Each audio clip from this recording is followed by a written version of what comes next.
At the Apple WWDC 2023 keynote, there were some pretty exciting announcements made on product updates, new features, and an entirely new operating system. But in all of this excitement, through the 2-hour event, Apple never once mentioned the word AI in its presentations. Here's why Apple never uses the word AI and a brief explanation of the most exciting products announced at WWDC 2023. For anyone who has been following tech for the longest time, especially on Twitter, time and time again, you likely have come across an instance of argument between Apple and Android enthusiasts where the Apple fan is hyping a new feature on an iOS device as revolutionary, despite said feature having been available on the Android operating system for much longer. An example could range from the infrequently trending topic around how the iPhone's autofill feature for one-time passcodes is the best thing to happen since the invention of the coffee, despite said feature having been around on Android for much longer, or the introduction of widgets and app drawers to iOS, which have been existing for over half a decade on other OSs. You get the point. Apple has a strict philosophy or annoying penchant for not introducing features, hardware, or functions, however basic they might seem, until they are just about perfect or fully fledged, and then sell it as a groundbreaking and impactful new thing. It's no new thing for those of us in the tech space to sometimes blame Apple for stealing features or failing to innovate, but no matter how many times such claims are made, Apple has always managed to cause market changes with their product launches or announcement of certain new features. Which brings me back to my point on why Apple never says AI.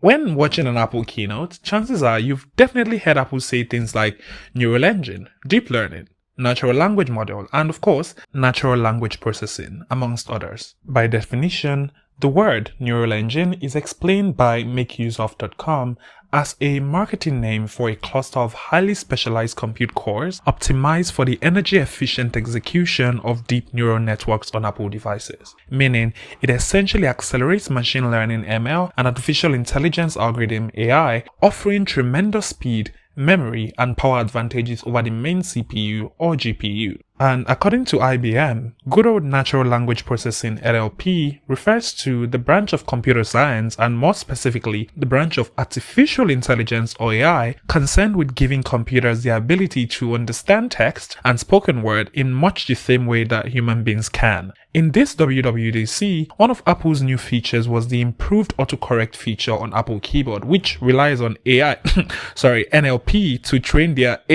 natural language model. Apple never says AI, despite using it in much of its products, from Face ID, call screening, image editing, to its latest Optic ID on Vision Pro, because in accordance with their long-standing principles and occasionally annoying philosophy, Apple would not cater to trending technology and use buzzwords unless it has created its fully fledged, near-perfect version of said product. In a world where Google I/O, Microsoft Build, IBM Think, and NVIDIA Computex keynotes were all centered around the future with generative AI, despite the prevalence of shortcomings like AI hallucinations and safety concerns. Apple stands out by steering clear of the topic altogether, and even when it benefits from open source research that powers some of its neural processing, it will not lend legitimacy to the industry until it is certain that it can compete and do so at a scale that will be, quite frankly, revolutionary. This was slated to be a fairly short video. However, since you're here, I have decided to cover the exciting WWDC announcements at once, starting with Apple Vision Pro.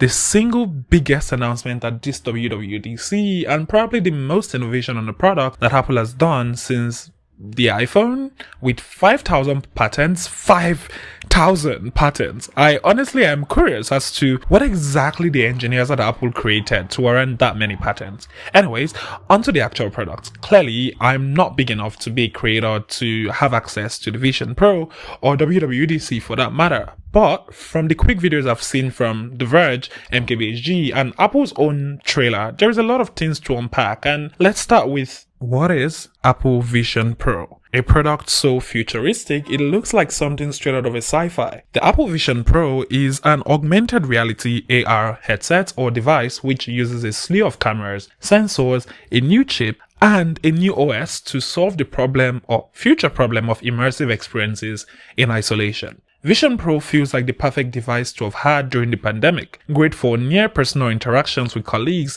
in 3D virtual spaces, and for immersive content consumption when cinema going was not an option. As Apple put it though, it is the device that brings in an era of spatial computing. When you put on Apple Vision Pro, you see your world and everything in it. Your favorite apps live right in front of you, but now they're in your space. This is Vision OS, Apple's first ever spatial operating system. It's familiar, yet groundbreaking. You navigate with your eyes.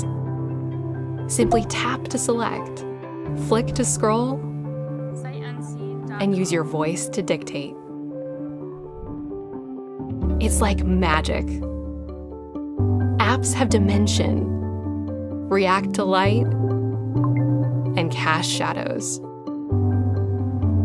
Even though these spatial experiences are happening inside Vision Pro, it looks, sounds, and feels like they are physically there. Foundational to Apple Vision Pro is that you're not isolated from other people.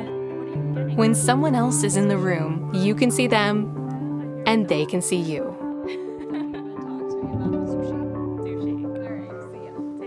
I think it's eerie how people can see your eyes through the headset, but not really your eyes. Marquez agrees, but that brings up the next question on who needs Vision Pro? This is a tricky one because unlike the Oculus headset series, with the most expensive being under $2,000, Vision Pro was announced to cost $3,500 or about £2,800, and in usual Apple new product fashion, there is almost nothing to compare it with. MKBHD Marquez says it best here. But then, of course, the main thing that everybody's talking about, it's expensive. It's $3,500. So is that pricey? Yeah, that's very expensive. But this is the thing that is always weird with Apple products. Like, there is no direct comp. Like you always say it's expensive, but like compared to what? And they did this with the Pro Display XDR. They've done this with even AirPods Max a little bit, but like there are several things that this headset does that no other headset does. The eye tracking, the hand tracking, that's super good. Even if an equivalent headset came along today and did all of the same stuff that this does, hardware and software-wise, it still wouldn't have FaceTime. It still wouldn't have like looking at a Mac and then the ecosystem allowing the Mac's display to pop up. So this is kind of something that only Apple could pull off. So bottom line, I got to try it. I thought it was extremely impressive, but at the end of the day, this is not a product for the masses. If any groups of people would need Vision Pro, it would probably be video creatives, maybe data analysts, product designers, architects, and those who've got money to splurge on a product that lets you watch Foundation and maybe Avengers Endgame more immersively, which also kinda answers my next and last question, that is, why Apple Vision Pro? Adopting MKBHD's 3 categories on what the Vision Pro exists for, namely computing, content, and connection, I think we might finally get a sense of why Apple has built this product. An overlooked benefit of the Vision Pro is in aiding and lending legitimacy to Meta's investment into the metaverse. For Category 1, computing, Vision Pro is at its core just a super powerful spatial computer, an early stage version of what could become holograms in the near future like we already see on sci-fi films, but for content, with the integration of spatial audio which we know from the AirPods series to be best in class, perhaps Apple just thought, why not merge our best-in-class display technology with our best-in-class speaker, with our best-in-class unrivaled ecosystem and OS optimization into one product to allow people to consume content in the best way possible?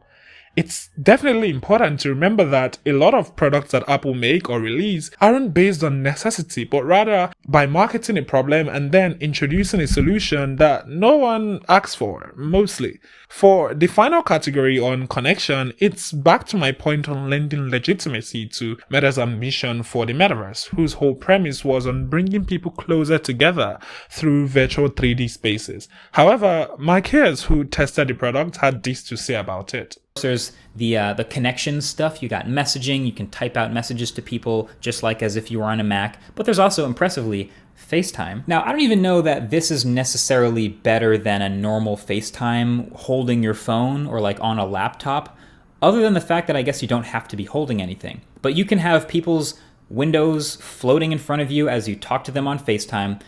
But you might also be asking, wait a second, if I'm not holding my phone in front of me, what do other people on FaceTime see? Well, the answer is they'll see a 3D rendered model of you that was scanned into the system from your iPhone that syncs up and matches the movements of your face with eye tracking and all the other sensors of the headset. So I got to try it. It works, okay? So it's not as good as obviously looking at a person. I just feel like a FaceTime, you're trying to have like a personal connection with the person.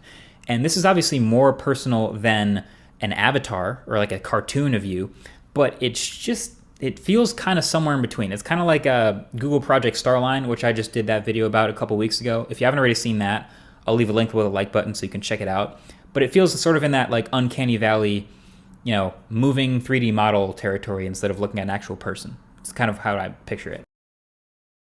Thank you so much for watching so far, and if you've enjoyed this video, a sub to the channel would be visionary.